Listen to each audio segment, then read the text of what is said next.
se animaran a encender. Vale, bueno, entonces voy a comenzar presentando una parte, una ventana.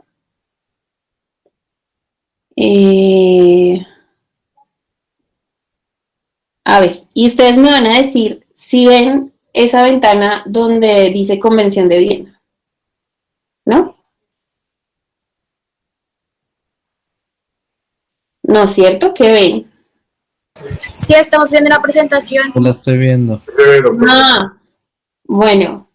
Oh, gracias, Juan Felipe, bienvenido. Juan Sierra, me parece, es que no veo los nombres. Este es otro tema, que Meet es tan nuevo para mí. En realidad, solo como en la universidad solo estamos haciendo con Zoom, entonces ya estoy aprendiendo, pues sé bien Zoom, pero el Meet hasta ahora lo estoy.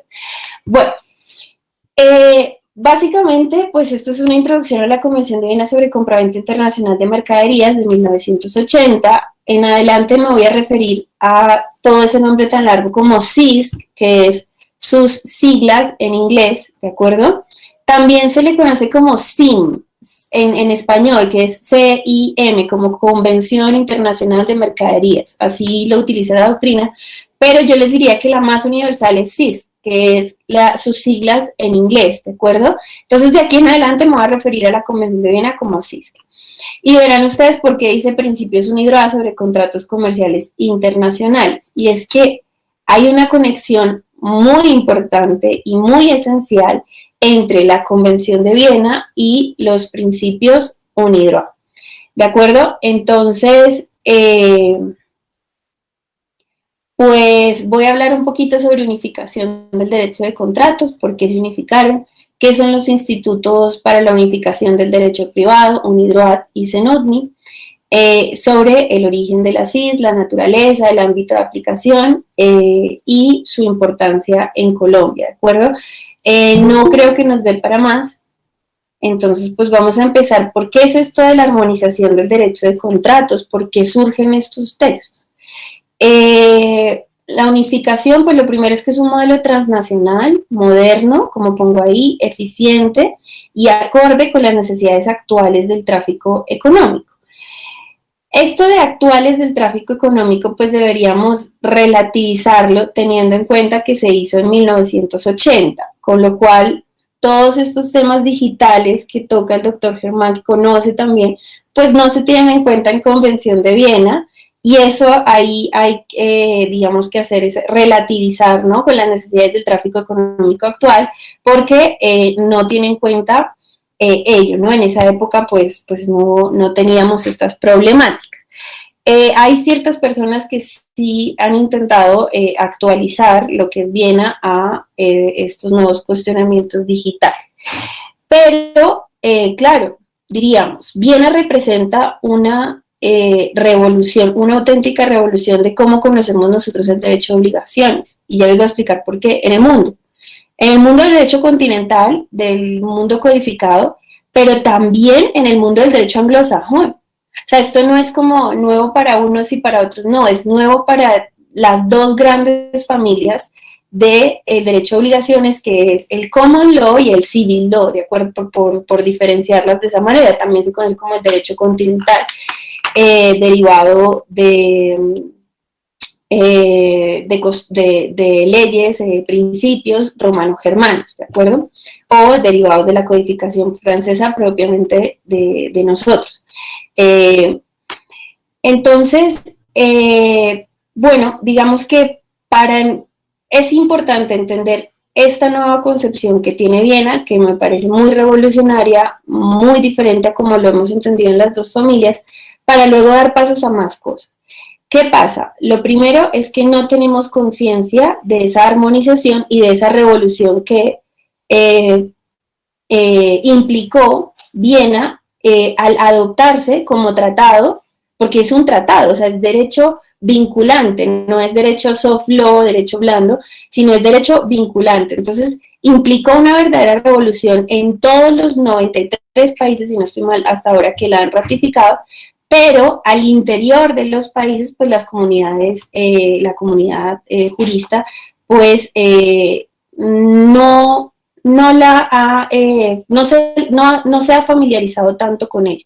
Estoy hablando del caso colombiano, en el que realmente no estamos nada familiarizados con Viena, y la muestra es que no hay una sola sentencia de la Corte que haya aplicado a Viena para un caso, ¿de acuerdo? Internacional. Siempre se prefiere ir a lo conocido, que es el Código Civil y el Código de Comercio.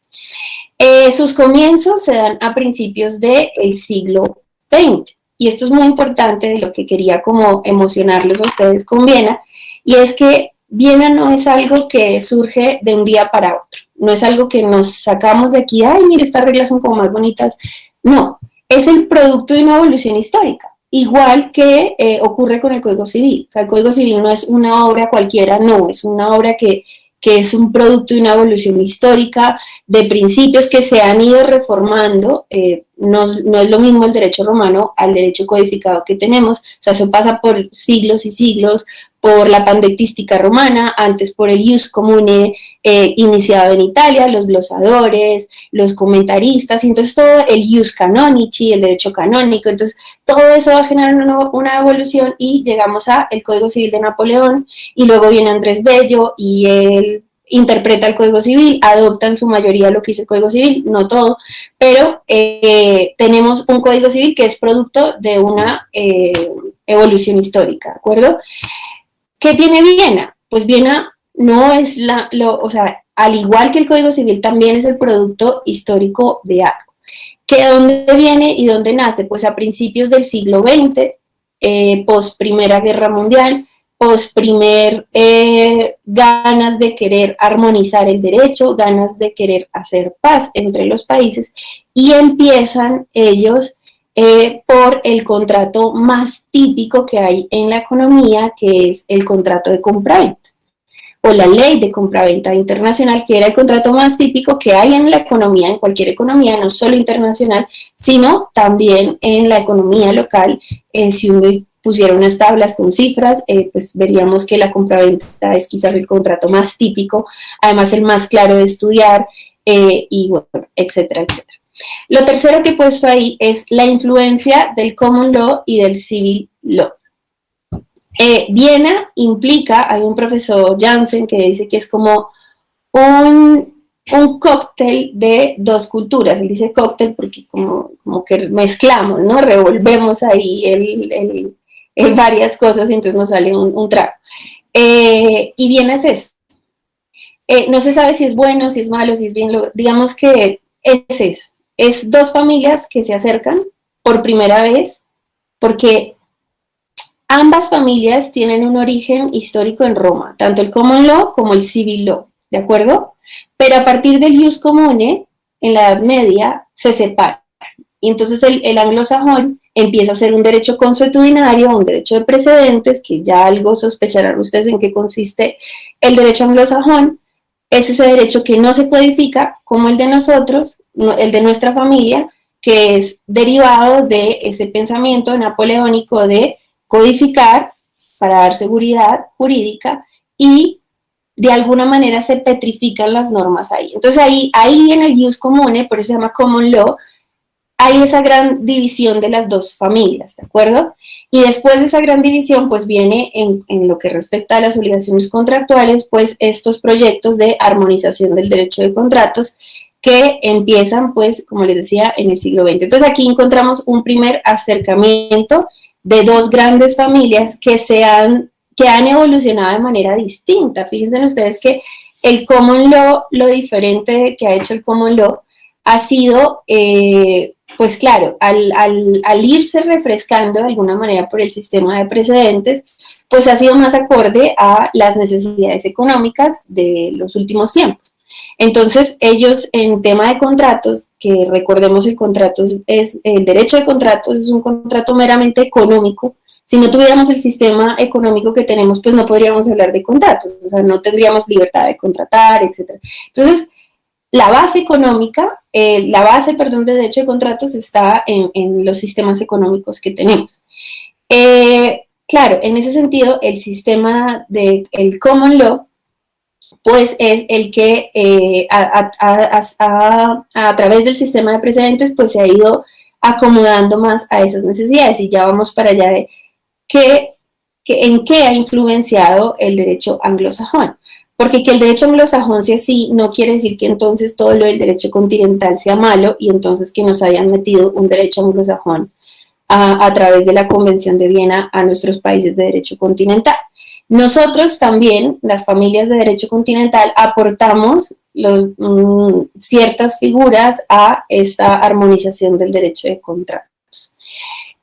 ¿Por qué? Pues porque cuando se iniciaron estos trabajos, ya iremos para allá, pues habían académicos de ambas culturas, tanto de la cultura continental como de la cultura anglosajona. Bueno, todo esto que les he contado es como para que entiendan un poco cuál es la base, ¿no? Y lo más importante que quiero que se queden con este tercer ítem, no sé si ustedes ven cuando yo señalo o no en la diapositiva. Si yo señalo con el cursor, ¿ustedes lo ven o no? No, doctora. Y si yo resalto. Sí, resalta sí. Va. Entonces voy a resaltar. Entonces, con este tercer ítem lo que quiero que se queden, porque me parece básico y creo que ya se podrían ir a sus casas si tienen esto muy presente, porque el resto ya lo irán aprendiendo en el camino, es que si ustedes quieren aprender bien, tienen que ir a la raíz de donde viene la norma. ¿Por qué? Porque Viena son aportes de académicos, ¿de acuerdo? En realidad no son normas tan nuevas, son normas que se aportan de familias jurídicas, que puede ser del derecho inglés, del derecho estadounidense o del derecho europeo, que se parece mucho pues al derecho codificado que tenemos en Latinoamérica. Entonces, si en algún momento ustedes quieren estudiar una particular regla, vean cuál es el origen y vayan allá, al origen. ¿Para qué? Para entender cómo es el desarrollo de esa norma y qué aplicabilidad o cuál sería la aplicabilidad de esa norma en un contexto internacional. ¿Por qué la quisieron adoptar los del grupo que hacían parte, los redactores de la Convención de Viena? Entonces, no podemos comprender Viena si no tenemos conocimiento del derecho de donde viene. Y ya les he dicho que es o bien del common law o bien del civil law, no lo sabemos. Hay unas reglas propias alemanas, hay otras propias de Estados Unidos, hay otras propias del derecho inglés, y entonces tendríamos que ir allá, ¿no? A la raíz de todo, como cuando vamos a estudiar derecho romano, pues un poco parecido. Esto es importante, que quería que ustedes se quedaran o que fueran conscientes de eso al estudiar Convención de Viena, porque no es propio la Convención de Viena, sino pues es parte de un aporte y de un mix de culturas. Pues bien, para hablar de Convención de Viena, de armonización del derecho de contratos, que el primer texto de armonización fue la Convención de Viena. Bueno, antes existió la LUI y la LUF, ya les voy a explicar. Pues tenemos que hablar de las instituciones que han dado lugar a estos textos, ¿de acuerdo? Entonces, en eso tenemos dos instituciones. El Instituto para la Unificación del Derecho Privado, y por eso se llama UNIDROIT, y la Comisión de Naciones Unidas para el Derecho Mercantil Internacional, que en español es CENODMI, o también, incluso escribiendo en español, se utiliza mucho más decir UNCITRAL, porque es como más se conoce. Incluso pronunciándola en español, también pueden decir UNCITRAL. Es ampliamente conocida las siglas de la UNCITRAL en habla hispana. Pues lo primero que tenemos que ubicarnos es en el Instituto para la Unificación del Derecho Privado, porque ojo, el Instituto para la Unificación del Derecho Privado es la base, aunque no se llame NIDROIT, de lo que luego vamos a tener como resultado como Convención de Viena. Si tienen alguna pregunta, si quieren interrumpir durante lo que esté hablando, pues para mí mucho mejor, porque quería que esto fuera una charla, que fuera anecdótica y no la conversación aquí cansona de historia de Convención de Viena, sino que yo creo que son datos anecdóticos que nos sirven para comprender la importancia de algo y sobre todo para aprender a manejarla, para aprender a introducirnos en ella, al igual que me imagino que aquí la mayoría son estudiantes de Derecho, pero al igual que ustedes cuando empezaron a tocar el Código Civil. sea, ustedes empezaron a estudiar el Código Civil y no llegaron a obligaciones y contratos, no, primero vieron romano, luego vieron historia del derecho civil, luego supieron qué significaba el Código Civil para nosotros en el país y luego ya entonces se vieron conmigo, a los que les tocó, y ya estaban viendo obligaciones en el Código Civil. Pero claro, no, o sea, no fue que la universidad los pusiera directamente en obligaciones, no, primero tuvieron que ver como el contexto, ¿de acuerdo? Para poderlo manejar, si no, no se puede manejar. Entonces, esto es un poco lo que yo quería hacer en esta introducción. Entonces, sí vamos a hablar de los dos institutos, repito, si quieren interrumpir, pues está muy bien.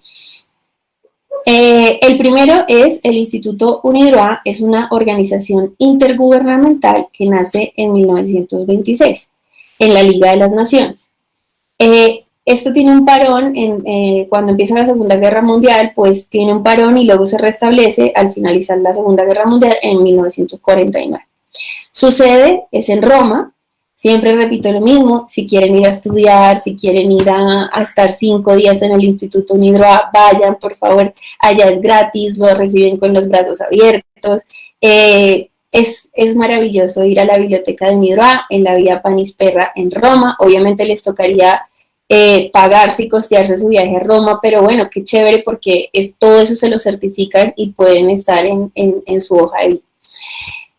Nace para la unificación del derecho privado internacional, liberalización del comercio e integración económica mundial, como pongo ahí.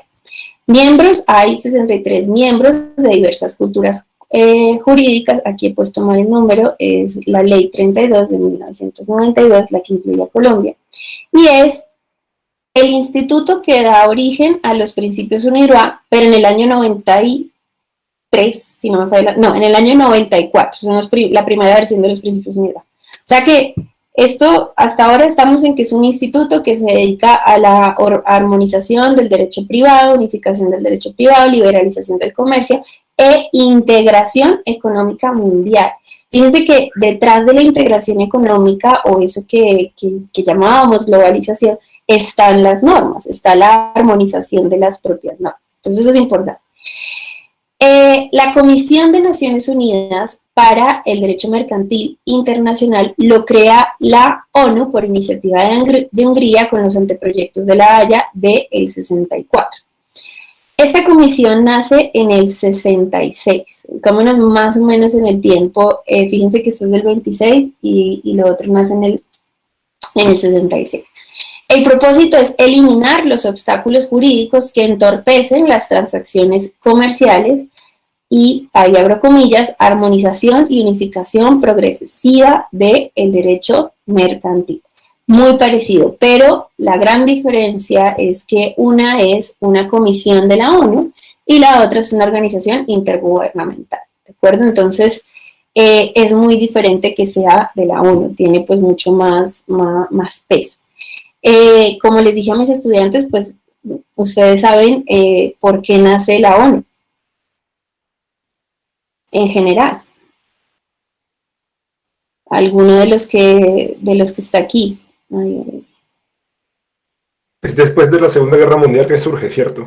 sí, bien, sí, justo después de la Segunda Guerra Mundial, y ayer les decía, pues, a grandes rasgos, porque tampoco es que sepa de la ONU, de todo lo que hay detrás y de todo lo que implica, pero a grandes rasgos la ONU es ese símbolo de paz, ¿no? De unirnos y superar esos obstáculos. Entonces, claro, en lo que respecta al derecho privado, pues no iba a ser la excepción. La ONU, esa comisión de la CENUDMI, que pues quiere implicar pues esa paz, ¿no? Entre las diferentes familias y que sea más fluido el derecho comercial internacional, ¿de acuerdo? Ponernos de acuerdo, porque anteriormente, me imagino que usted, no sé si habrán visto Derecho Internacional Privado, algo hablaremos a propósito de la Convención de Viena, pero en Derecho Internacional Privado, pues elige qué derecho es aplicable, ¿no? Los famosos puntos de conexión. Entonces, si yo celebro un contrato con Luis, entonces Luis es el demandante, entonces la ley de Derecho Internacional Privado, aunque la de Colombia pues no funcionó, que era el Código de Bustamante, pues la ley de Derecho Internacional Privado decía que entonces iba a aplicar la ley del demandado o la competencia del demandado. Ahora mismo, cada ley tiene unos puntos de conexión distintos. Entonces aplicaba la ley de Luis, que era, pensemos que Luis es argentino, entonces era la ley de Argentina, y entonces yo me tenía que regular por los principios de un derecho que no conocía, ¿de acuerdo? Que eran los del país de Luis. Pues estos textos superan, ¿no?, esos problemas, porque al final todos se supone que los debemos conocer y entonces todos nos regiríamos por el mismo derecho, cosa que sería una de las ventajas. Les decía, bueno, el propósito y la primera tarea que tuvo la Comisión de Naciones Unidas fue trabajar sobre unos proyectos que ya había creado el Instituto UNIDROIT para regular de forma uniforme la compraventa internacional. Entonces nace la UNCITRAL y la primera tarea en el año 66 es unifiquen el derecho de compraventa internacional. Entonces ya teniendo en cuenta pues las dos instituciones que les he dicho, quiero hacerles un súper, ustedes dirán que parezco histórica, pero no, creo que espero que les guste como esas pequeñas anécdotas, sobre todo para que puedan acercarse al texto, pero aquí hice como un súper resumen de el hilo de la CIS, ¿no? Ya del texto en concreto, antes estaba hablando de las instituciones. Entonces, en 1928, el presidente de UNIDROIT, que era Vittorio, es un italiano, propone como primera tarea la unificación del régimen jurídico de las compraventas internacionales de mercaderías. Eso en el año 28, ¿de acuerdo?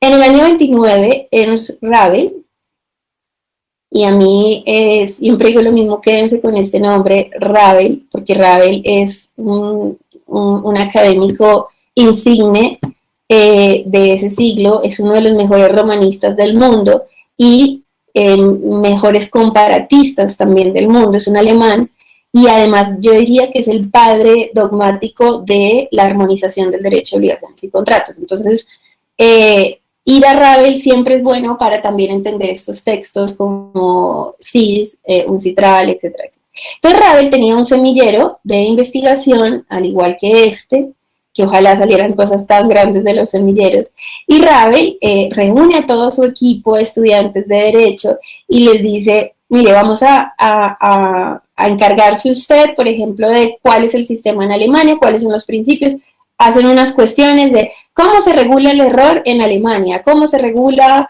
la autonomía en Alemania, y así. Entonces ellos hacen unas preguntas como un test, y entonces cada estudiante se encarga de averiguar en cada país cómo es que se regula pues esa cuestión que se ha hecho. Y finalmente, pues una vez con todo ese material, Rabel lo toma y lo estudia, lo analiza, porque Rabel es un erudito de su época, como el Andrés Bello de nosotros, lo estudia y saca un libro que se llama La compraventa en Alemania. Ese libro es la base de lo que va a ser luego los textos que ya les voy a contar. Entonces él dice, mire, estos son los principios que tenemos parecidos, estos son los principios que son muy diferentes entre las diferentes culturas jurídicas, y entrega el libro a el Instituto UNIDROIT. En el año 64, pero miren todos los años que pasan, o sea, del 29 al 64, o sea, son muchísimos años los que pasan de investigaciones, seguramente muchos semilleros y estudiantes pasaron por el semillero de investigación para lograr un trabajo como este. Entonces no es algo como que sale de sorpresa, sino realmente es algo muy, muy trabajado, muy consciente.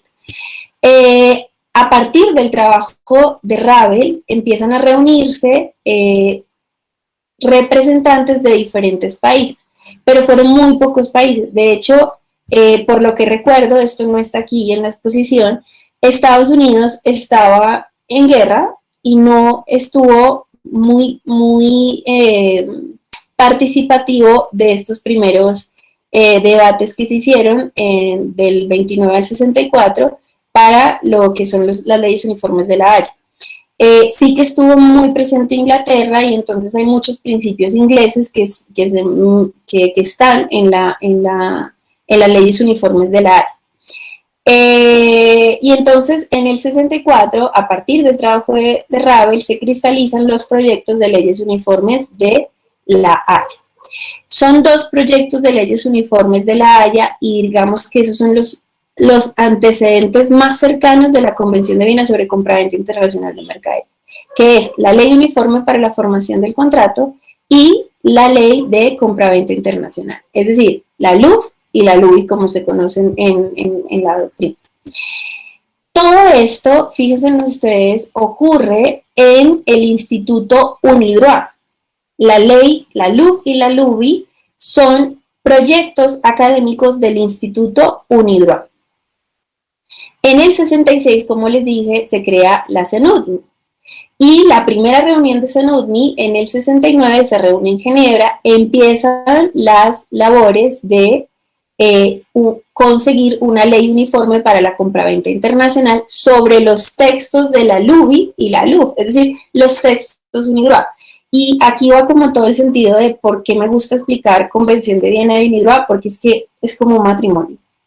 De hecho, los mismos académicos, todo esto es hecho por académicos de mucho renombre de los diferentes países, los mismos académicos que participaron en la LUI y la LUF, muchos de ellos, yo diría que un 80% coincide, si no se habían muerto, claro, como Bonell, que es el italiano pues, más famoso de su época, coinciden en estar aquí. Lo voy a señalar, aquí, en estas labores de lograr la ley uniforme para la compraventa internacional. Entonces ahí tenemos muchos académicos, o sea, viene siendo como un poco lo mismo, aunque parezca de institutos diferentes. Y por eso es que, bueno, ya viene lo que les cuento, porque me voy emocionando y me adelanto. Entonces, en el 69 empiezan las labores y luego en el 79, en la 10ª sesión de la CENUDMI, ellos se reunían una vez al año en un congreso general, todas las comisiones, pero las comisiones se dividían por temáticas del derecho de contratos. Las comisiones se reunían cada mes, pero digamos, el Congreso General de todas las comisiones se reunía una vez al año. En la última reunión que se hace en el 69 en Ginebra, en Viena, perdón, la última sesión se refunde bueno, la verdad, aquí estoy inventando porque ya no sé si es en Viena o en Ginebra la última sesión. En Viena es que se aprueba, bueno, esto no sabría decir dónde fue la última sesión, pero fue en el año 79 en el que se refunden ambos textos, los de la LUBI y la LUF, es decir, lo de la ley de la formación del contrato y la ley de compraventa internacional, es decir, cuando ya está ejecutándose el contrato, la regulación, y se refunden en un solo texto y nace lo que es la Convención de Viena sobre compraventa internacional de mercaderías de 1980, ¿por qué se llama de 1980? Porque se aprueba en 1980 en Viena de manera unánime, claro, pues eran los mismos que habían debatido todos durante 10 años, ninguno se iba a oponer, por 62 plenipotenciarios, es decir, 62 países, ¿de acuerdo? El texto de Viena, pues ya les he dicho que es una labor propia de la UNCITRAL o de la CENUDMI y queda como un tratado abierto a que los países se vayan vinculando o ratificando este tratado, o sea, queda abierto a que cualquier país se adhiera a este tratado. La forma de adherirse, pues comprenderán ustedes que es en la ONU, que su sede principal es en Nueva York. Actualmente, me lo revisó hace poco una alumna de clase, 94 países han ratificado la convención. Se dice que es la convención o el tratado de derecho más exitoso que hay, porque no hay otro tratado que tenga tantos países que la hayan ratificado o se hayan adherido a él. Entonces esto también es un dato que nos dice que no es cualquier cosa la Convención de Viena. Pasamos a la CISC en Colombia, ya al contexto nacional. Esta se adopta mediante la ley 518 del 4 de agosto de 1999. Su sentencia de exequibilidad, porque recordemos que es un tratado, y además es la única vez que la Corte se ha pronunciado sobre Viena, así está, para ver si era exequible o no. La sentencia de exequibilidad es la C529 de 2000, donde señala que sí, que efectivamente es exequible, acorde con nuestra Constitución, y entra en vigor a partir del 1 de agosto de 2002. Y esto es muy importante O sea, es un dato que considero muy importante porque a partir del 1 de agosto de 2002, cualquier relación que tengamos que esté dentro de los artículos 1 y 2 de la Convención de Viena, que ya los vamos a proyectar, se va a regir obligatoriamente por la Convención de Viena. Obligatoriamente. ¿Esto qué quiere decir? Que deroga la legislación colombiana en materia civil y mercantil, en materia de compraventa internacional, salvo que se estipule lo contrario. ¿De acuerdo? Entonces, si las partes no dicen nada, todo lo que regule la Convención de Viena, que esté regulado en el Código Civil y de Comercio, queda derogado. Vamos a aplicar la Convención de Viena porque es un tratado, ¿de acuerdo? Ahora, ¿cuál es la forma de que alguien no, o sea, de que si ustedes tienen una relación comercial internacional, de compraventa internacional, que esté dentro de los artículos 1 y 2, que ya lo vamos a proyectar, si no quieren aplicar la Convención de Viena porque dicen, no, yo me quedo con el Código Civil, aunque ahí les digo de plano, error, porque la Convención de Viena protege mucho más los intereses económicos del acreedor. Hay un sistema que en derecho internacional privado se conoce como el sistema de opt-in out, y es decir, sacar la Convención de Viena mediante la autonomía de la voluntad. Los principios UNIDROIT, por ejemplo, es un sistema de opt-in, es decir, necesitamos decir que como partes vinculamos los principios UNIDROIT para que estos nos rijan nuestra relación jurídica, ¿de acuerdo? En cambio, en la Convención de Viena es al contrario.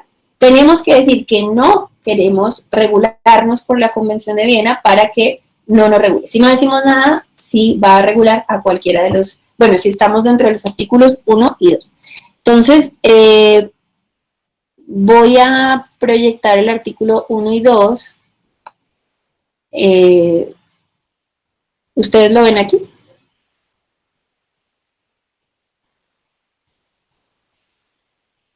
No, doctora, no se ven los artículos.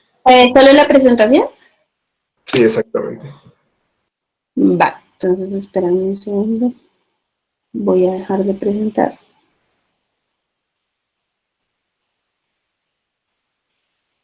Bueno, Luis, tú eres el único que no murió en el intento de quedarse en la clase. Gracias, porque me siento muy tonta. O sea, si me quedo sola, me quedo como hablándole a una pantalla y me siento ridícula. A ver, un citral, ya, voy a compartir. Ahí. Sí, ahí sí se ve. Va. Entonces dice, artículo 1, la presente convención se aplicará a los contratos de compraventa de mercaderías entre partes que tengan sus establecimientos en estados diferentes cuando esos estados sean estados contratantes o cuando las normas de derecho internacional privado prevean la aplicación de una ley de un estado contratante. No quiero quedarme mucho en el fondo de lo que es el derecho internacional privado, sino que simplemente basta con que una de las partes pertenezca a un estado contratante para que se aplique por preferencia la Convención de Viena. O que las normas de derecho internacional privado, que era lo que les decía de los puntos de conexión, por ejemplo, es un estado que no es firmante, ¿de acuerdo? Pensemos que Argentina no es firmante, aunque Argentina, bueno, pensemos que es Inglaterra, y Inglaterra no es firmante de la Convención de Viena. Pensemos que es Inglaterra. Las reglas de derecho internacional privado llevan a señalar de derecho internacional privado inglés, de Inglaterra. Entonces, nos dicen que según el punto de conexión debemos aplicar las normas del domicilio del demandado. Y esas normas nos llevan a que se debe aplicar el derecho colombiano, ¿de acuerdo? Entonces ahí, en ese caso, pues también se aplicaría la Convención de Viena porque el derecho colombiano es Convención de Viena. O sea, no, ahí quiero ser como muy insistente en que cuando hablemos de Convención de Viena, hablemos de que es derecho colombiano. ¿De acuerdo? No es derecho internacional, no es derecho extranjero, no, es derecho colombiano porque es un tratado ratificado por nuestro país. Entonces, eso es lo primero. No se tendrá en cuenta el hecho de que las partes tengan sus establecimientos en estados diferentes cuando ello no resulte del contrato, ni de los tratos entre ellas, ni de información revelada por las partes. Bueno, esto es un poco ya más profundo. A los efectos de determinar la aplicación de la no se tendrá en cuenta ni la nacionalidad de las partes, ni el carácter. Bueno, esto es algo de derecho internacional privado que prima es el negocio, no la nacionalidad de las partes, ¿de acuerdo? El negocio como tal y no la nacionalidad.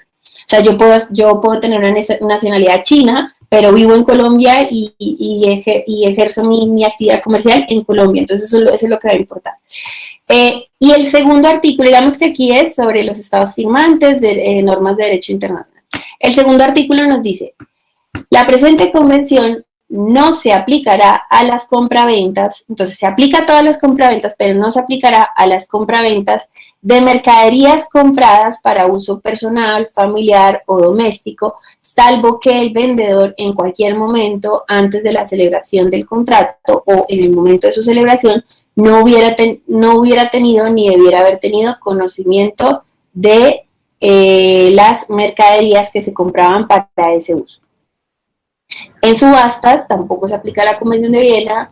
En compraventas judiciales, esto es muy importante, lo que sigue, en compraventas de valores mobiliarios, títulos o efectos de comercio y dinero, compraventas de acciones no aplicamos Convención de Viena. En compraventas de buques, embarcaciones, aerodeslizadores y aeronaves, cada uno tiene su registro propio y ustedes saben por esto de la tradición, del título, del modo, que algunos no lo tienen, pues ahí iba a ser un lío para ellos, entonces prefirieron sacar todo lo que eran objetos de registro de la Convención de Viena, ¿de acuerdo?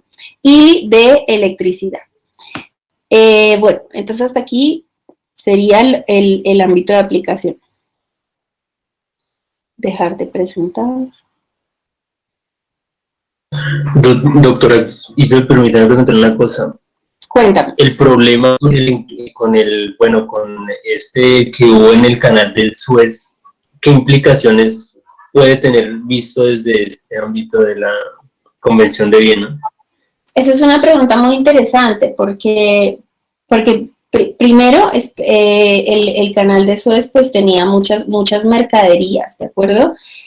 No sé yo, me parece que uno de los que está demandando por una millonaria suma en este caso, creo que habían elegido la aplicación de los principios UNIDROIT. De todas maneras, los principios UNIDROIT tienen una base importante ahí.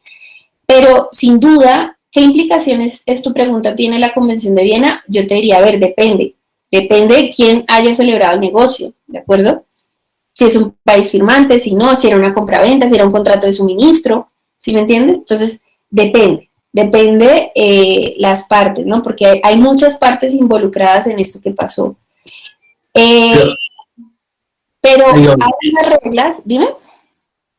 Digamos, te pregunto en el sentido en que el Estado de Egipto como tal demandó a los dueños del barco por una suma multimillonaria, pero ahí podrían entrar también los otros afectados. O sea, esa es mi pregunta, porque si no, montones de personas van a demandar pues a la misma compañía, ¿no?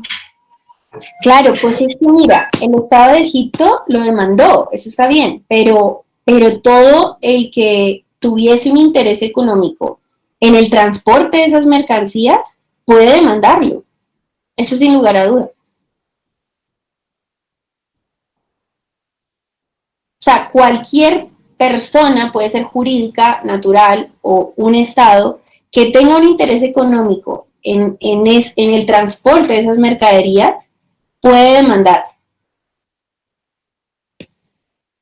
Y obviamente se le vendrá, o sea, el problema es gigante en la compañía transportadora.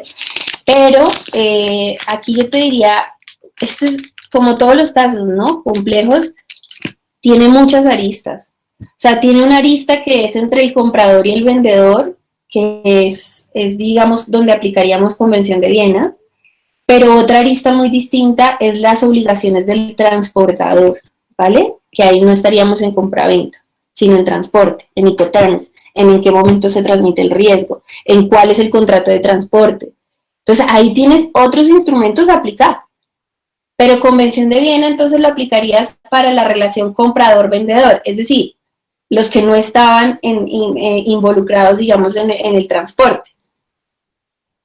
La empresa de transporte es una cosa, la relación comprador-vendedor es otra cosa. Que tú como vendedor puedes garantizar que las mercancías lleguen a mi establecimiento de comercio, es decir, al otro lado, eso es algo diferente.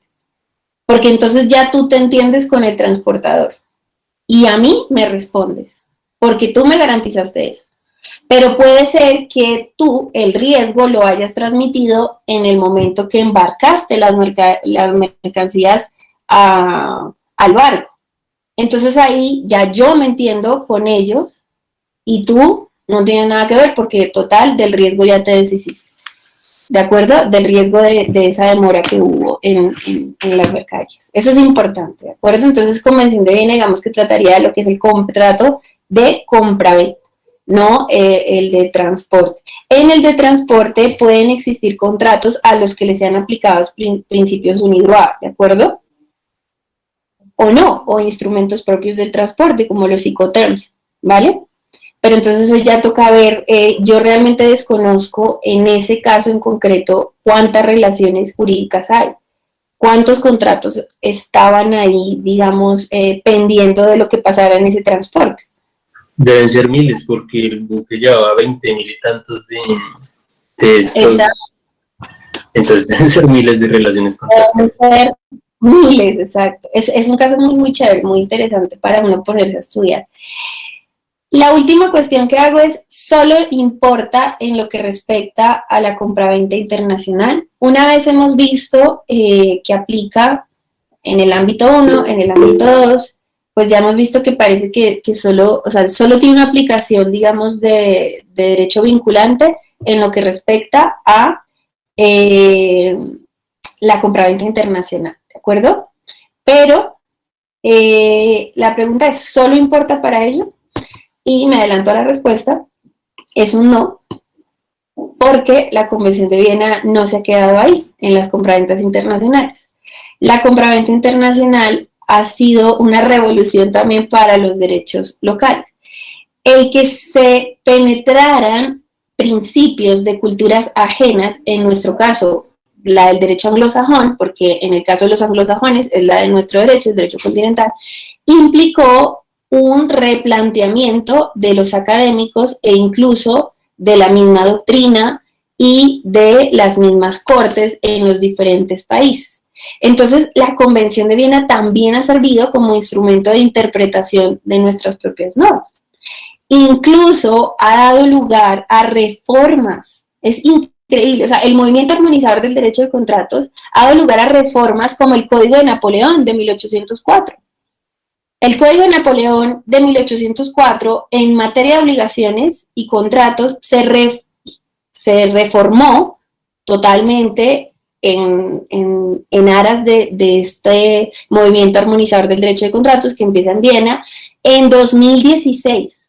En 2016 cambia el Código Civil francés para adaptar estos principios en materia de lo que había implicado Viena, que iba a ser más revolucionario. Entonces, con lo cual nosotros tenemos un código inspirado mayoritariamente en Napoleón, pero los mismos franceses ya se han dado cuenta que muchas de sus reglas no son acordes con el tráfico económico actual, que es mucho más, gira más en torno en bienes de género y fungibles, que en Roma, fíjense ustedes que el Código Civil regula muy bien lo que es el cuerpo cierto, de acuerdo, de la culpa y todo. Y entonces eso del cuerpo cierto se daba más en economías más precarias, menos desarrolladas.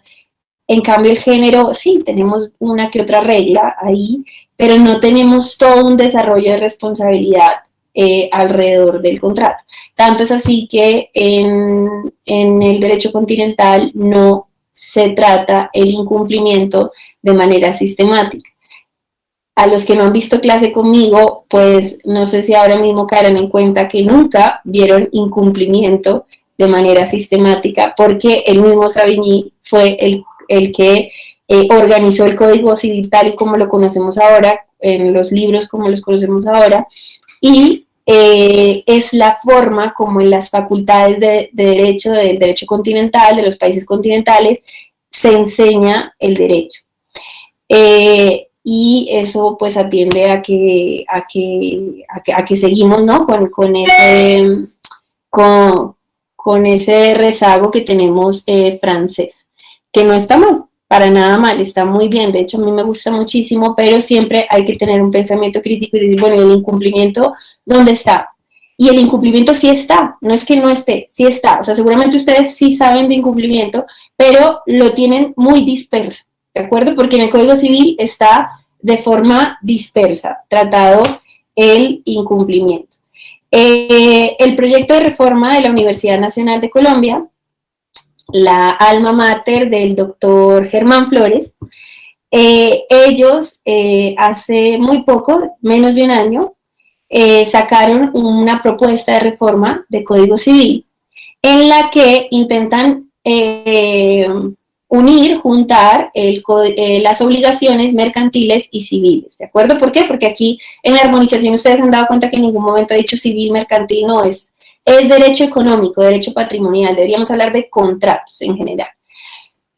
Entonces ellos intentan unir esto y adoptan en materia de incumplimiento todo lo que se deriva de la armonización del derecho de obligaciones y contratos.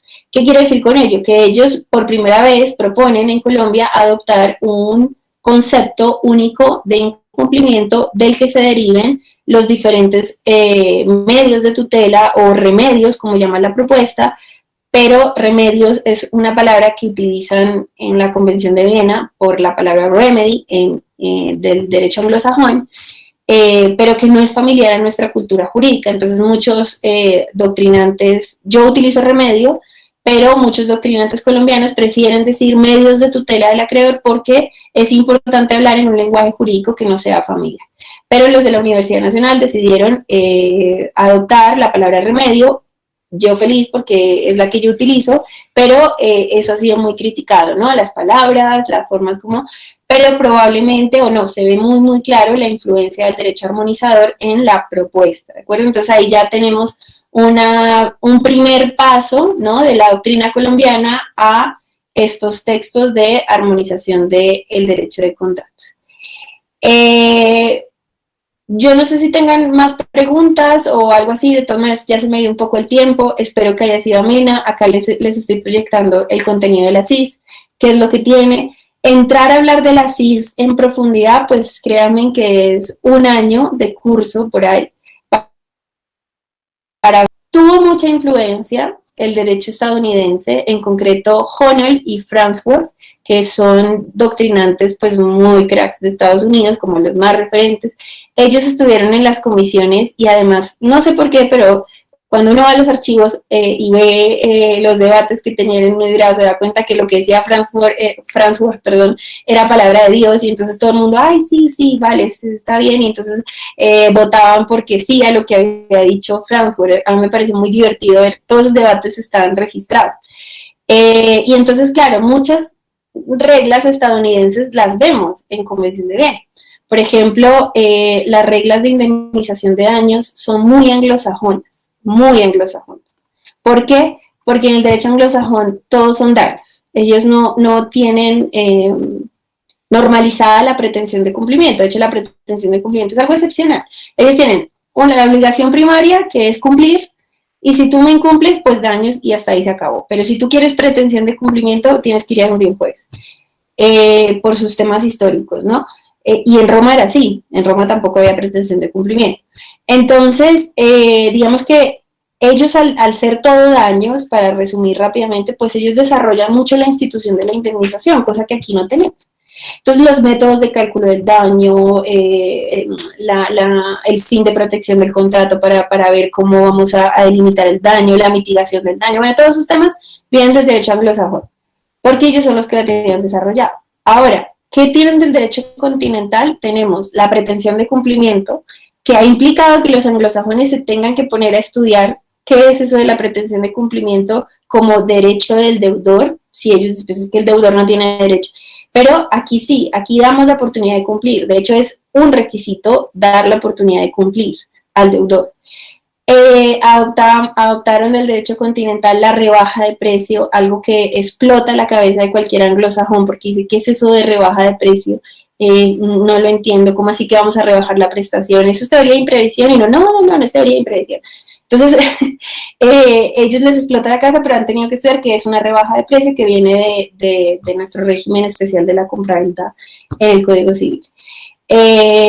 Bueno, pues hasta aquí creo que ya me excedí, no sé si tengan preguntas. Quería mostrarles rápidamente cómo es las bases de datos de Zenutmi, quizás en el taller de arbitraje, pero quería dejar como este último espacio para preguntas.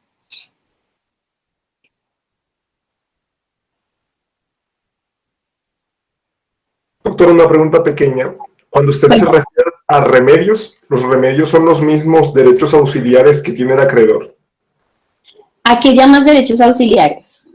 A realizar un concordato, a, digamos, no. Y así. No. Entonces, no, para nada. Son los medios de tutela que tiene el acreedor, pero claro, nosotros no los tenemos organizados. Pero yo te los digo y vas a ver que te van a sonar. El primero es la pretensión de cumplimiento. Es decir, pedir el cumplimiento. Y eso se desenvuelve en un montón de cosas. Eso lo tenemos donde en el 1546, en el 1610 y siguientes, en obligaciones de dar, hacer, no hacer. Por ahí tenemos la pretensión de cumplimiento. Luego tienes la resolución de la relación contractual. Ese es el segundo remedio en convención de bien. Y eso también lo tienes en el 1546, no regulado como un remedio, sino como una condición, algo que hoy en día yo les explico que es demasiado viejo y que no deberíamos verlo como una condición, porque en realidad es un medio de tutela, ¿no? Para defender tu crédito, la resolución. El tercero que tienen es la suspensión del contrato. Y ese te va a sonar en el 1609 del Código Civil, que es la famosa excepción de contrato no cumplido. Entonces ves que están, pero están ahí dispersos. El cuarto remedio es la rebaja de precio. La rebaja de precio nosotros no la tenemos para todos los contratos y todas las solicitudes, sino solamente para la compraventa. Está por allá en 1980, bueno, algo por ahí del régimen, donde están los vicios ocultos, ahí está la rebaja de precio, ¿de acuerdo? Y el quinto remedio es la indemnización de daños y perjuicios, que nosotros lo tenemos en el 1610, eso sí es muy familiar. Entonces, si te das cuenta, Luis, todo es familiar para ti, pero todo lo has estudiado disperso a lo largo de tu carrera. Entonces, esto lo que hace es organizar, ¿de acuerdo?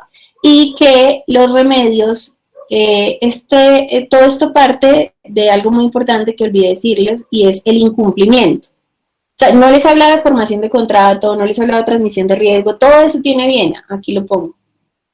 Y luego tiene el incumplimiento. El incumplimiento es algo del derecho anglosajón también. ¿Por qué? Porque allí ellos llaman breach of contract, y breach of contract es absolutamente todo, al margen de la culpa. Al margen, es simplemente que lo que estaba planeado dentro de un programa contractual no se dio. Y da igual si es caso fortuito, no se dio. La única excepción de ellos es la frustration, que es otro tema de ellos. Pero todo es breach of contract. Entonces, ¿qué hace la Convención de Viena? Pues adoptar un concepto de incumplimiento que no tienen los códigos, en el que se dice que todo es incumplimiento. Convención de Viena lo hace a través de la falta de conformidad, pero Principios Unidos sí que tiene un concepto de incumplimiento, inspirado en la Convención de Viena. Lo que pasa es que la Convención de Viena divide en obligaciones del vendedor, obligaciones del comprador. Por eso no es necesario adoptar el incumplimiento. Pero viene de ahí, del derecho inglés.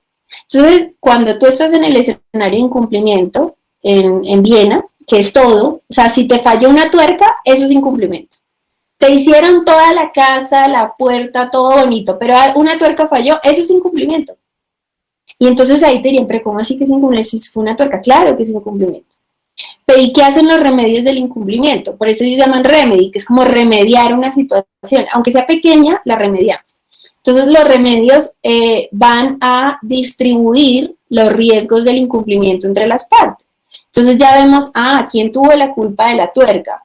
El deudor, el comitente, el que mandó a hacer la obra. Bueno, entonces ahí ya lo vemos. Entonces, según lo que pues decimos, pues esto se puede arreglar con una pequeña reparación derivada de la pretensión de cumplimiento. O esto lo podemos arreglar con una pequeña indemnización si no se puede reparar. Lo que no vamos a acudir es a una resolución, y en eso es muy claro, Viena. O sea, tú por una tuerca no puedes decir, destrúyame la casa y devuélveme la plata, que sería lo que le implica una resolución en un lenguaje común, coloquial. Entonces, por una tuerca no vas a acudir a la resolución. Y Viena es muy claro en eso, y nuestro Código Civil no lo es. Nuestra jurisprudencia sí que lo es. Es decir, para una resolución necesitas un incumplimiento grave, esencial, que frustre el propósito práctico que tiene todo el contrato. Entonces, eso es, digamos, uno de los aportes. El incumplimiento es un aporte del derecho anglosajón, y los remedios son un mix entre anglosajón y continental. Gracias por tu pregunta. No, gracias por la respuesta, doctora, gracias.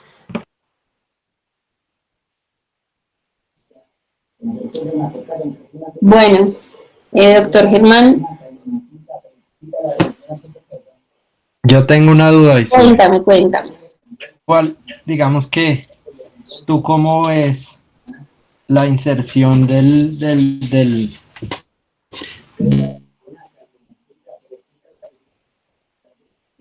Colombia en nuestro derecho? Perdón, es que se te trabó. Ahora sí, ¿me Ahora escuchas sí, mejor? escucho, sí. Vuelve a repetir toda la pregunta porque solo entendí Colombia al final. Te preguntaba que tú cómo ves la inserción de Colombia en la inserción de la ¿Convención en Colombia? en Colombia, en nuestro derecho, porque cuando uno mira, digamos, algunos temas que están en nuestro Código de Comercio, no son muy, no son como, o no tienen la misma dirección que la convención, como por ejemplo la conformidad de mercaderías, que nosotros no la tenemos, pero sin embargo yo veo que doctrinalmente a algunos como Jorge Oviedo, que dicen que sí se puede aplicar en Colombia. Claro que se puede aplicar. Se puede aplicar, eso es lo que yo les enseño a mis estudiantes. ¿Cómo la puedes aplicar? A través de la interpretación de las reglas del pago de las obligaciones, es decir, 1626 y 1627.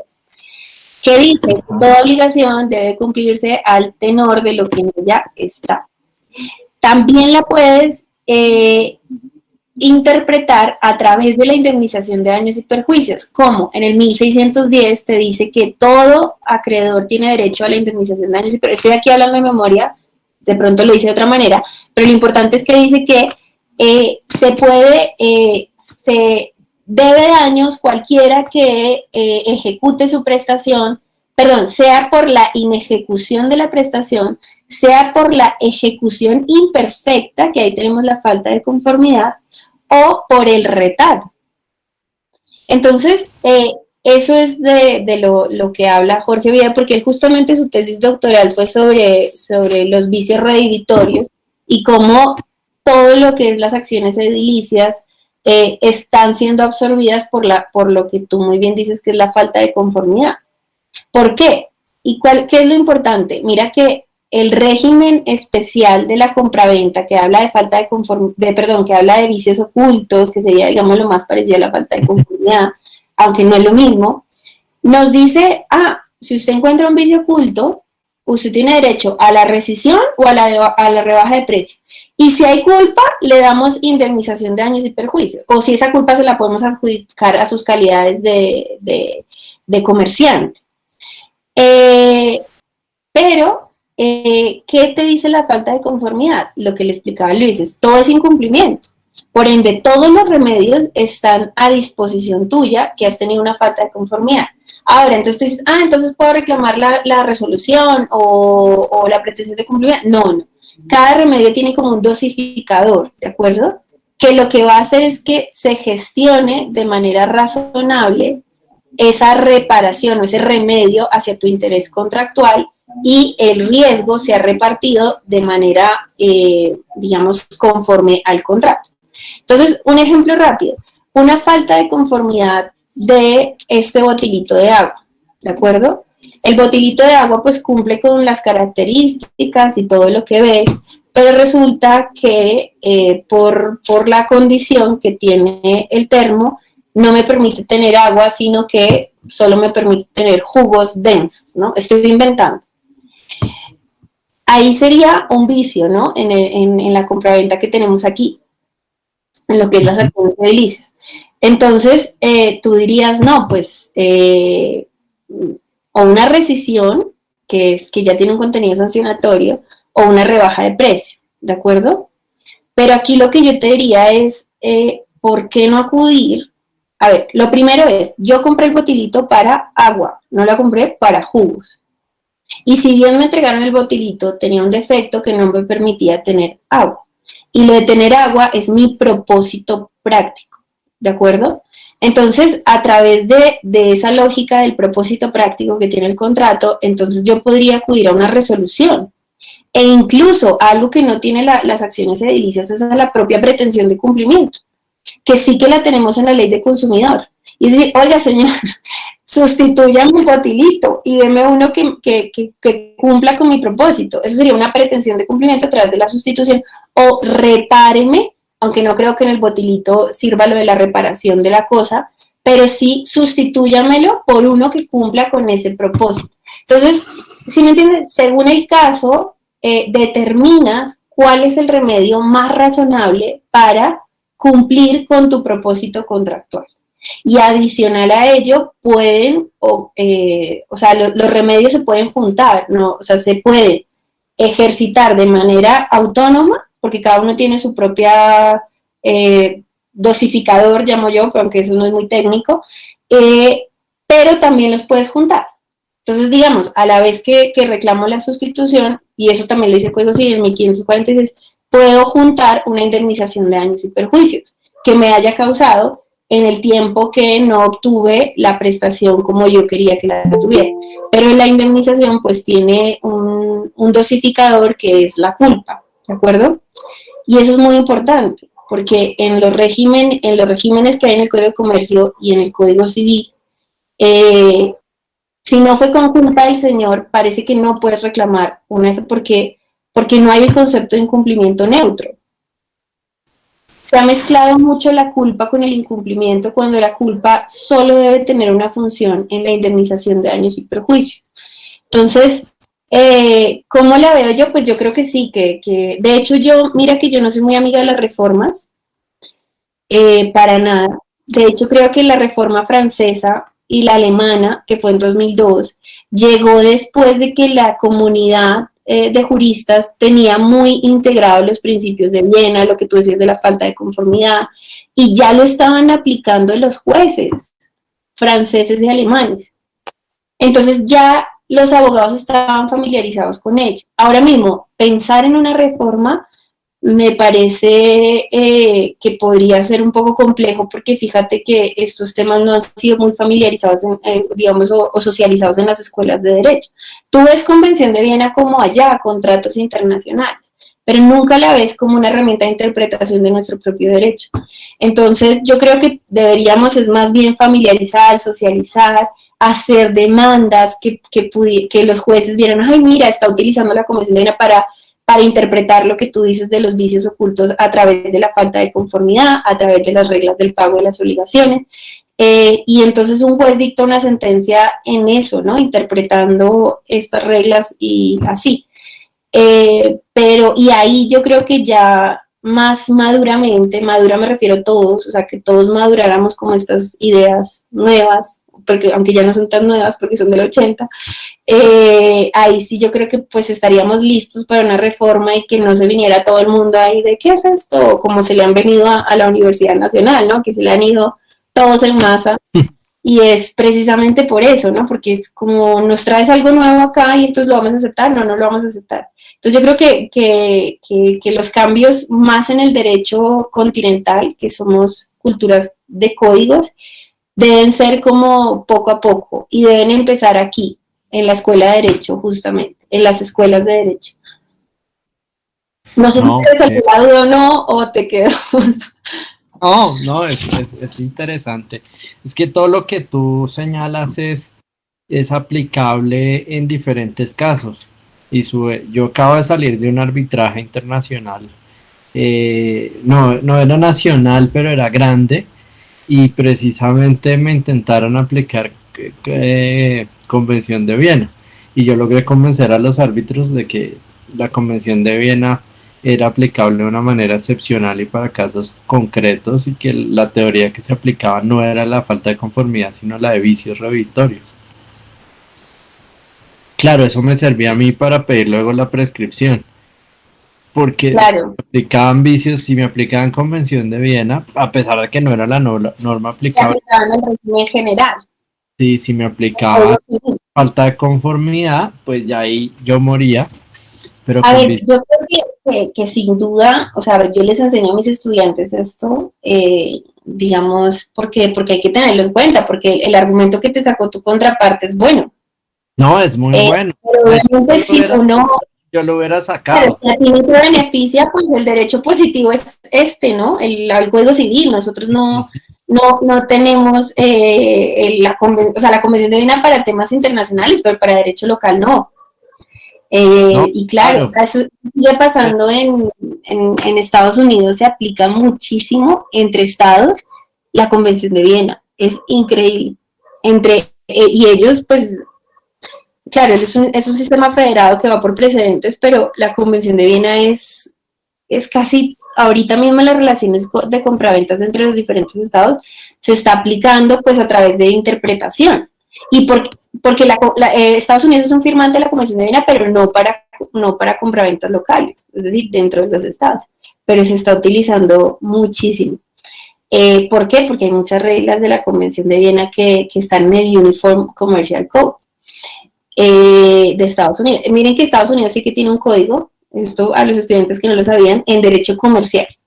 A pesar de ser anglosajones, ellos sí tienen un código que los estados se fueron adhiriendo poco a poco, al igual que pasaría con nosotros con un tratado, pero allí ellos se fueron adhiriendo y sí que tienen un código. Y muchas de las reglas del código se vincularon a Viena, entonces para ellos es más fácil. Pero a ti en Colombia te hablan de unas como la falta de conformidad. Pues claro, para el derecho colombiano no es fácil porque tenemos los vicios revitorios que hoy por hoy, digamos, por el sentido histórico que tienen, pues no tiene mucho sentido sostener que debe seguir existiendo, pero es el derecho positivo. Entonces ahí es lo que se debería aplicar, a no ser que te conviniese decir que es falta de conformidad a través de las reglas generales del código. Sí. Pero de todas maneras este tipo de casos, porque no es solo el mío, muestran que la necesidad de una actualización del código se hace imperiosa, porque quedan esos vacíos. O sea, no estoy hablando del proyecto de la Nacional particularmente, no es lo que te digo, es que yo creo que mientras no eduquemos, una reforma, no lo digo que no sea necesaria, sino que va a ser rechazada. Sí, eso es cierto. Esa es la Nacional. Necesaria es, pero rechazada. Con todo ¿Dime? esto, yo creo que la de la Nacional ya se embolató. Si tú te das No, cuenta, sí, dejó de hablar pero de... no exista, es algo que yo defendí muchísimo y lo defendí en la red de derecho privado porque decía, mire, si esto no existiese, no hubiesen existido tantos debates. Es más, yo utilizo la propuesta como herramienta para el estudio de mis estudiantes. O sea, Claro. qué bueno, ¿no? Qué bueno que se hizo, qué bueno que existe, qué bueno que está... Fueron juiciosos y la Sí, sacaron. sí, o sea, no es un trabajo que se sacaron de un día para otro, pero bueno, y también hay mucho tema ahí de egos académicos a los que yo soy completamente ajena. Pero claro, o sea, para mí fue una labor impresionante. Creo que todas las reformas francesas, o sea, yo no he conocido la historia de reforma de Argentina y de Brasil, que son los que se han reformado en este sentido en Latinoamérica. Sí conozco más la chilena, aunque Chile no se ha reformado, pero Chile sí que la Corte Suprema de Justicia aplica Convención de Viena, pero muchísimo. O sea, pero la aplica para interpretar el derecho local de ellos. Pero sí sé que en Alemania y en Francia existían textos como los que propone la Nacional. Y esos textos eran los que ayudaban a la corte a interpretar, a los estudiantes a ver para dónde íbamos, ¿no? Y luego ya se cristalizó en una reforma, pero en España no hay reforma. Y en España todos estos temas son súper... No, ahí sí que te digo con toda certeza que nadie en España niega el incumplimiento o la falta de conformidad o estos, ahí sí nadie, ahí sí todo ya digamos que está súper claro, el Tribunal Supremo Español lo tiene súper claro, aplica la resolución extrajudicial, que nosotros la tenemos judicial, por Viena es extrajudicial, ellos ya aplican la resolución extrajudicial, bueno, un montón de cosas que tiene Viena ya se ha integrado por vía jurisprudencial en la cultura española. Pero fíjate que ellos que llevan, yo creo que ellos llevan trabajando juiciosos desde 10 Picasso, que es el año 92 en adelante, ellos llevan trabajando pues desde el año 92 y fíjate que hasta hoy no ha habido reforma en España. Hay una comisión codificadora en el Ministerio de Interior, pero no hay reforma de Código Civil. Ellos tienen las mismas reglas que nosotros. Sí. Bueno, no, súper interesante. Gracias por tu caso, súper interesante que te hayan sacado falta de conformidad. Sí, pues no se atreven a decirlo directamente porque sabían que obviamente era muy loco citar la convención en un caso donde no era la ley aplicable, pero todo el fundamento jurídico era la falta de conformidad. Y yo lo identifiqué de una, pero miren, esto también demuestra a los estudiantes que conocer las instituciones le ayuda también para atacarlas también, que fue tu caso. Si yo no hubiera conocido esta institución, la Convención de Viena, nunca me hubiera dado cuenta que me estaban alegando eso. Exacto. No hubiera podido atacarla de frente, a decirle a los árbitros, oiga, es que aquí la contraparte está intentando meter la Convención Internacional de Mercaderías donde no cabe. Claro, porque me convenía a mí, pero... Claro. Pero imagina que no fuera un contrato de compraventa y necesitas una falta de conformidad, que fuera un arriendo, un suministro, un contrato de obra. Ahí sí que va a ser necesario utilizar toda la falta de conformidad para resolver, para pretensión de cumplimiento, para todo. Claro, y en consumo pues hay un debate grandísimo con eso. De hecho, la garantía es eso, en el fondo. El derecho de garantía en el Estatuto del Consumidor nuestro. Sin embargo, a veces los jueces no exageran. Tuve un caso hace poco, pues muy triste, en el que un juez, por el daño de un radio en un carro, era reiterado el daño, pero reiterado 2 veces, ordenó cambiar todo el carro. Y ahí sí que parece que ese juez nunca hubiera leído bien nada, que no hubiera leído lo que dice la misma Superintendencia de Industria y Comercio sobre la naturaleza del daño y de los bienes. Ya, claro. Al analizar ese tipo de cosas, yo no puedo porque se daña el espejo de un carro ordenar el cambio de todo el carro. No, es lo que yo explico, o sea, porque ordenar el cambio de todo el carro, una sustitución, no sé yo si sea lo más razonable, ¿no? Debajo de la utilización de los remedios que debe tener un juez o la parte que lo alega, es la razonabilidad de cada remedio, teniendo en cuenta también la ecuación económica del contrato. Claro. Eso es súper importante. Entonces, sí, si el propósito práctico de esa persona se hubiese arreglado con la reparación del carro, del espejo, aunque hay que ver, porque ya pues si a mí no me interesa un carro reparado, no sé cómo funciona lo de los carros, sé que los computadores uno no puede reparar porque ya pierden valor, pero si el propósito de esa persona hubiese sido, se hubiese reparado o remediado en términos de Viena con la simple reparación, pues el juez tenía que haber ordenado eso, que es lo razonable, ¿no? Económicamente. Si no, si ella logra probar que realmente su propósito no, que tienen que eso, pues ahí ya sería diferente, que es un poco lo que se sostiene en el fondo con ese incumplimiento y de la gestión razonable de los remedios. Pero en el fondo creo que siempre hay que tener una idea como clara, o sea, me parece tan clave una idea antes de entrar en todo este tema de incumplimientos, es el propósito práctico del contrato de Federico de Castro y es ver No, ¿cuál es ese fin? ¿Cuál es esa garantía de resultado? ¿Y cómo podemos reparar esa garantía de resultado a través de los diferentes remedios o medios de tutela disponibles para el acreedor? Pero yo creo que el alma está ahí, en ese propósito práctico, para todo, para declarar incumplimiento, para declarar si hubo cumplimiento, para ver qué remedios vamos a aplicar, todo. Perfecto. Bueno, doctora Isube, muchas gracias por esta magnífica conferencia. Gracias a ti, a todos y todas por el espacio. Lamento que no hayan encendido cámaras. Lo lamento porque creo que es muy oportuno y agradezco especialmente a Luis, a Juan Felipe, que se han quedado ahí viéndome, a ti, Germán, por el espacio, por preguntarme, por el interés. No, acá estamos, disculpe por no encender la cámara, es que acá no estoy muy bien.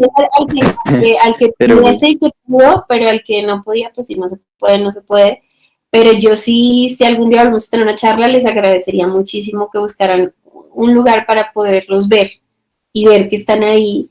Y sobre todo porque creo que sería mucho más, tendría más calidad la charla, porque yo veo sus caras, entonces veo si entienden, si no entienden. Puedo, pues como es en un aula de clase, al final esto de la pandemia nos ha puesto las cosas más difíciles y por qué no hacernos la vida más facilita entre nosotros, a pesar de las condiciones de la virtualidad, y colaborarnos entre nosotros mismos para que yo pueda tener un feedback también de ustedes. Bueno, pues no es más, termino con esto, les quedo debiendo lo de las bases de datos, que al final quería hacerlo, pero eso puede ser en un taller de arbitraje, ¿vale? Del mundo. Bueno, no, muchas gracias. Y ya con esto, Daniel, si quieres, podemos ya terminar de grabar. Gracias, doctor Isube, porque estuvo magnífica tu conferencia. Gracias a ti y a todos.